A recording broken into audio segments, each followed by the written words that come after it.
It's time for another episode of Coffee Pods with Acorn Christian Healing Foundation and your host, Lisa Way. And the Reverend Chris Kramer. Grab a brew and make yourself comfortable as we explore what's happening in the world from the perspective of Christian healing. So I'm curious about something. You told me that you traveled somewhere in Southeast Asia. Did you go to like Nepal or Japan or China? I went to Nepal. So I did some training with Youth with a Mission. Okay. So a lot of people know who they are, but if you don't, YWAM, yeah, they train people to do missions work abroad, essentially. And so I did my training in Nashville, Tennessee, and then was assigned our mission location, and I got assigned to Nepal. So, yeah, so I was with a team of about six or seven people, and we went to Kathmandu. That's where we started. And I mean, that was just another world. Just entering the airport was completely different. You didn't decide to go climb Everest while you were there? I think I would die before I got to the first bridge. I don't think I'm never do that for the base camp. My brother went up there. He didn't really, but he went up to base camp. Yeah, it was pretty cool. I lived vicariously because there's nothing in me that can cope with high altitude. But Kathmandu's pretty high. Yeah, Kathmandu is high. It is, and it was a remarkable place. It was just, when you think of particularly India and Nepal, you think busy, vehicles everywhere. And it certainly was that. I mean, I remember when we came out of the airport and we were looking for taxis, and the taxis, there were loads of them, but they were just tiny little like Renault. Yeah. 3-wheelers or 4-wheelers? There were three. So that little Indian tuk-tuks. So they had them, but then they also had little 3-wheel cars. Okay. Wow. And obviously, if you think trying to put all your, I mean, we really only had hiking backpacks. That's what we did. But if you think you're trying to get people into them with all your luggage, it was quite a scene. What was your favorite food while you were there? Oh, that's a good question. And they had tea probably everywhere. So yeah, culture. The tea was amazing. The tea was really nice.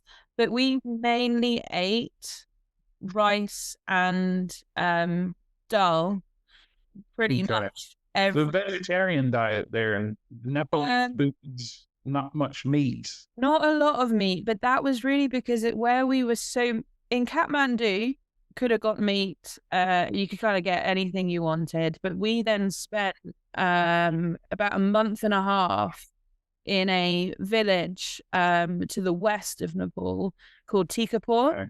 And that was a 24-hour bus ride from Kathmandu to Tikapur. So it's way out. So the real winding road, I guess. Yeah, and the foothill. Oh, it's terrifying. But out there, it was just because we were really staying where it was just a few farms. The food was really vegetarian. So then at one point, I remember they cooked a goat curry for us. Okay. But this is so bad. The best thing I had was we managed to buy a chicken. And we hadn't had chicken the entire time we'd been there. And we managed to buy potatoes. The best thing was chicken and potatoes. Chicken potatoes. Yeah. Oh dear. Yeah, there would have been so many other great things, but I think it's just where we were staying. What was the church experience like? Did they worship in a house church, or what was that like? Yeah, it was house church. So in Tikapur, we were essentially following or going with a house church, which was just a family. So they kind of hosted us, and then they would take us to different houses in the village. And we would sort of do the church service for them. So we had to have a translator. But in Kathmandu, there were yeah, Kathmandu, and then there's a place called Nepal Ganj, which is on the border of India and Nepal. Mm-hmm. And a few more, they were actual church buildings, but they were kind of like felt like a community hall. Tell me how you coped with the language stuff, because their characters are different, right? So language is totally different. There's not even like anything that you can possibly. No, it was a challenge. So we had to have a translator with us the whole time. And without the translator, I don't know how we would have survived. I'm sure we would. Went up the street to shop or something. It's just numbers, I guess. You didn't have any way of. We just had to kind of guess. How much is that scarf? Yeah, we were guessing what we were buying. And you know, like I remember we did once go to a restaurant and we had no idea what it was that we were ordering. And so in the villages, like Tikapur, they wouldn't necessarily speak English either. So you couldn't even kind of have that, right? You know, rice, right? Do you know what rice? You couldn't even have that sort of conversation with them. Wow. One thing that was really funny actually was we got into a little tuk-tuk and obviously trying to say where you're going to go. I can't even remember how we got around that. But in the tuk-tuk, there was little signs. And I think it was because they knew that not everyone was speaking the language. And so it would be like the no smoking sign. Yeah. But it was no shouting, like, for example, but it was an image. So what I thought that image was representing might not be true. So it was no shouting, you can't, it was something to do with a pregnant lady, like basically like respecting their space. The funniest one was no passing gas. Every airline needs to have that next to. They don't need a no smoking sign anymore. They need a no tooting sign. Yeah, that is hilarious. Oh my god! I've got a photo of it somewhere. I'll find it. Well, someone sent me a meme yesterday, and the meme had this Victorian lady, and she said, "I was crying and no one noticed, and I was hungry and no one noticed." It said, "But pass gas and everybody." Very good. Oh goodness! Even in one of these cabs. No. Do you have a memorable experience in worship with them, or any kind of encounter that happened where you really felt God moving in Nepal? Yeah, there were many. I think two that come to mind. Is the house church, and we would worship and we would bring some of our songs that we knew, but then also they were teaching us Christian songs in Nepalese, which sadly I can't remember how they went, but that was us worshipping in their language in their house. Just the Lord was just with us in such an amazing way. And it was one of those moments where you're like, I just don't want to leave. I don't want this to end. I could sit and do this forever, for hours. But another moment that really stuck out was when I really started to understand the faith that some of the locals had, who were in these remote villages where they didn't have any healthcare, they didn't have necessarily the food they needed, and you know, they just didn't have what we have here. And there was someone who was unable to walk. He had a back injury, and he'd had it for years, and so he would sort of slide around on the floor, or people would pick him up and move him, and he was elderly. And he was desperate for us to go and pray with him. And he just heard that there were this bunch of Christians who would come in, and he was like, I want you to pray. And so we went in, and through the translator, we were able to understand what the problem was. But ultimately, I felt I didn't even need to know. It was just in that moment, just being with him in the presence of God. I didn't really need to know the ins and outs, and that hit me, because I've always, always thought, oh, I need to know what it is and what we're asking for healing Yeah. and that sort of thing. And we just invited the Holy Spirit. We asked for healing, and he got up and he walked out of his house. For real. He got up and he walked out. Oh, And awesome is that? I know, I was just like, this is amazing. But it, I Wow. know God as healer, but also what was remarkable was the faith of the man. The Mm. the heart he had to be healed was just incredible.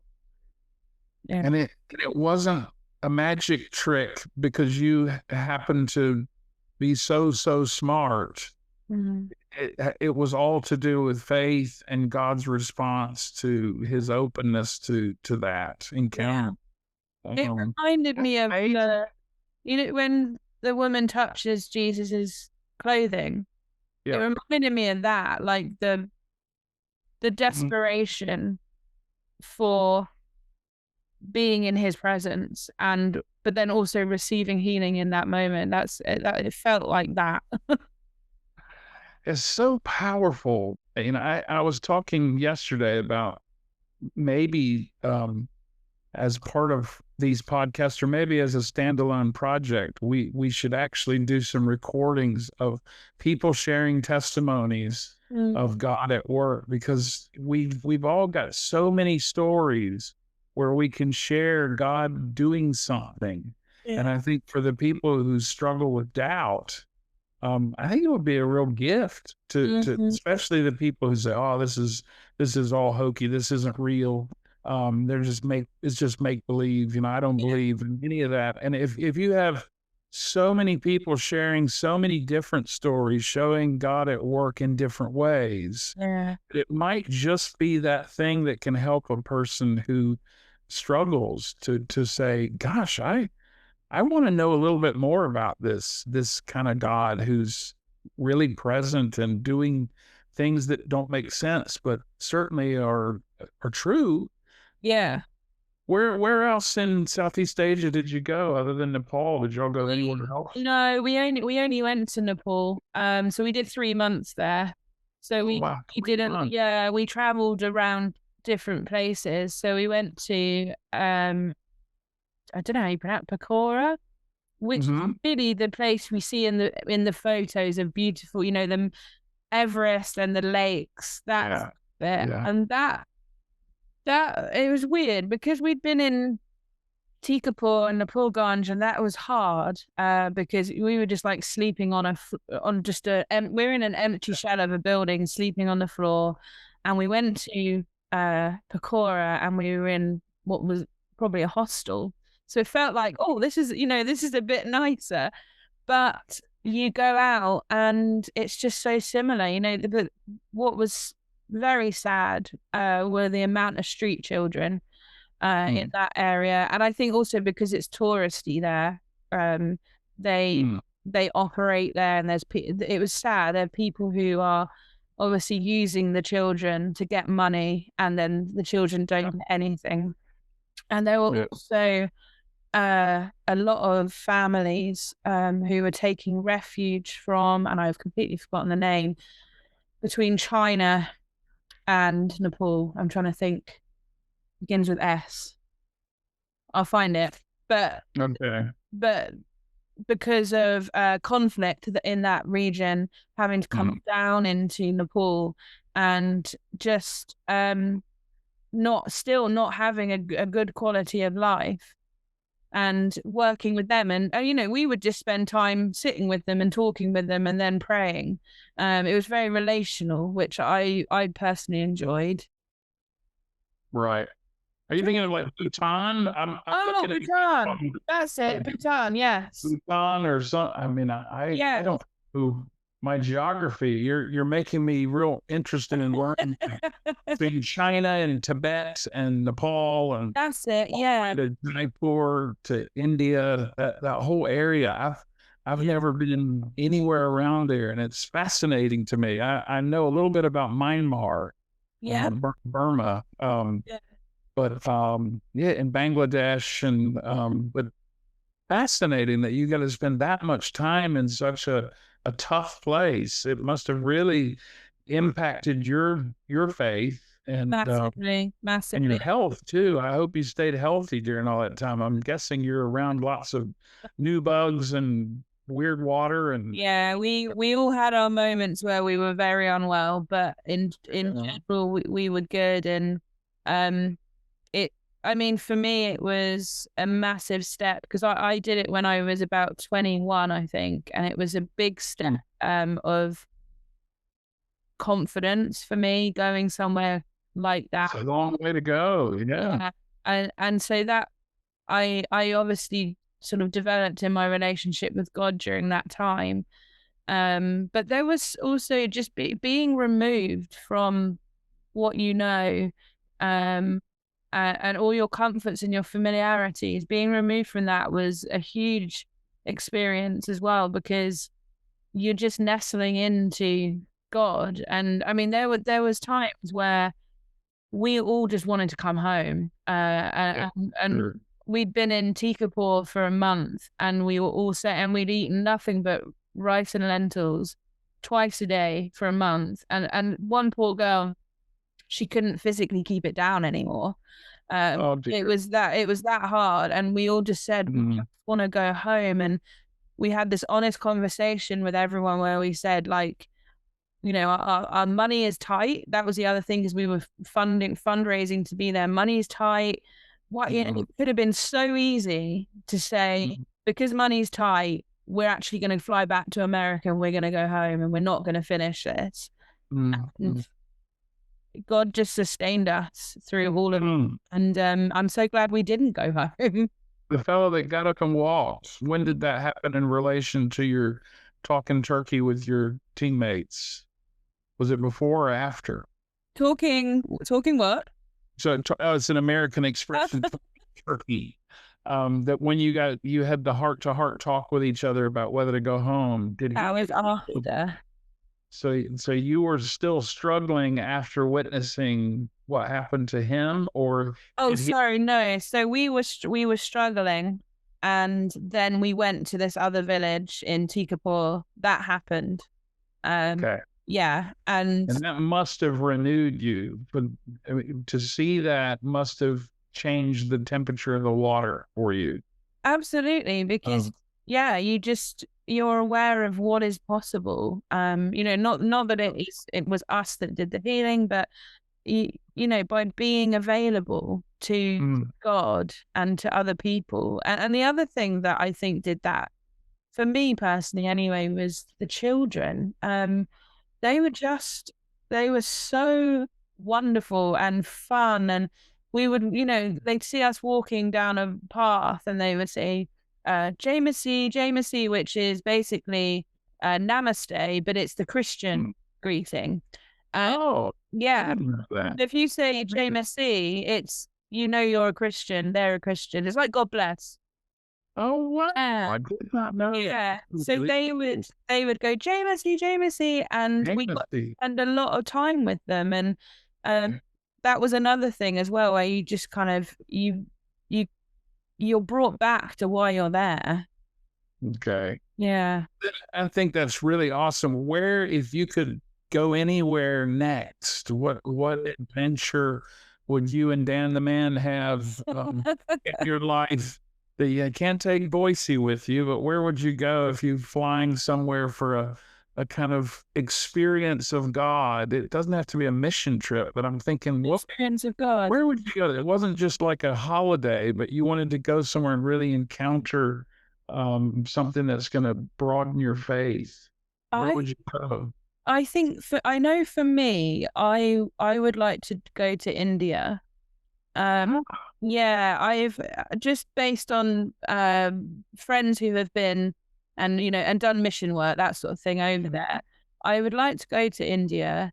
But then also I think Dan would be interested, as would I, in somewhere like Brazil. Um, yeah. I've never done South America, and I think South America is somewhere I would love to be exposed to. Mm. The world is big, isn't it? It's Yeah, amazing when you really stop and say, where? Yeah. And suddenly you're just, I get inundated with all these possibilities, you know. Of course, you can always go to my mother's house in North Carolina and go to the Blue Ridge Mountains. That would be nice. Let my mom feed you. Yeah. And then when you've had enough biscuits and gravy forever, then you can go over the mountain to Dollywood and Oh, experience yeah. I've been to the Dollywood. center of the world. You've been to Dollywood. It's Dollywood. So you have been to Mecca. I have. It was amazing. I'm a big amusement park fan, but particularly Dollywood. I have a thing for Dolly. I mean, I remember when it was Silver Dollar City. Yeah. Long time ago, and Yeah. you see it evolve and the coasters being built and everything. So, Oh, so it's you've been amazing. there. I've All right, been well, there. I was fortunate enough. So my friends in Nashville, her mum is from a southern gospel singing background, and her dad, so my friend's grandfather, is in the Gospel Music Hall of Fame in Dollywood. no, Yeah, really? Rusty Goodman, I think. Rusty Goodman. Okay. So I was over there and they said, look, we'll get tickets, we'll go, you'll have a great time. They knew I loved Dolly, so it was amazing. So you went to the Gospel Music Hall of Fame, and we saw his plaque. Yeah. Oh, did you get to listen to the Kingdom Heirs sing? No. There's a little gospel group that they're there most of the year. They travel, but my father used to go over to Dollywood just to listen to the Kingdom Heirs, and we used to joke and say that for my dad, hearing the Kingdom Heirs was like going to church. Yeah. And he'd go to all their shows. They'd do like 3 shows a day, and my dad would go to all 3 shows. And he was in like a motorized wheelchair toward the end of his life, and so he would come zooming out of there, and he'd go to Granny's to get some food, and then he'd go back to the show, and then he'd go over to they had a 50s show over. Do you remember? There's like a drive-in 50s diner, and there's what's there? a show over there too. And so Dad navigated the whole of the park by the music. And then Dolly's brother plays, Randy Parton plays in one of the outdoor shows. Yeah, that's awesome. No, that's cool that you know about it. So we'll have to dream a little farther afield than maybe Nagashima Spa Land in Japan. Another place on my coaster bucket list. Oh, nice. You'll visit some giant roller coasters in Japan. Yeah, that would be impressive. Yeah. And I know that we're talking secular things, but I think the cool thing is that wherever we go and whatever we do, God goes with us, and then we find God when we get there. We really do. We do. That's the cool part about all of this, is that that old man that was dragging himself around on the ground, every place we go, there are those children and those people and those needs. And if you just come in with love and light, it can literally be transformative. And that is a cool thing. I want to thank you for sharing that, because I didn't know that about Nepal and about that's a long time to commit yourself to a pretty rough experience, and it's it's really wonderful, and I appreciate you sharing all that. Oh, thank you. Thanks for listening to Coffee Pods today. Don't forget to like, follow, and subscribe. This podcast is made possible thanks in part to the generosity of people like you.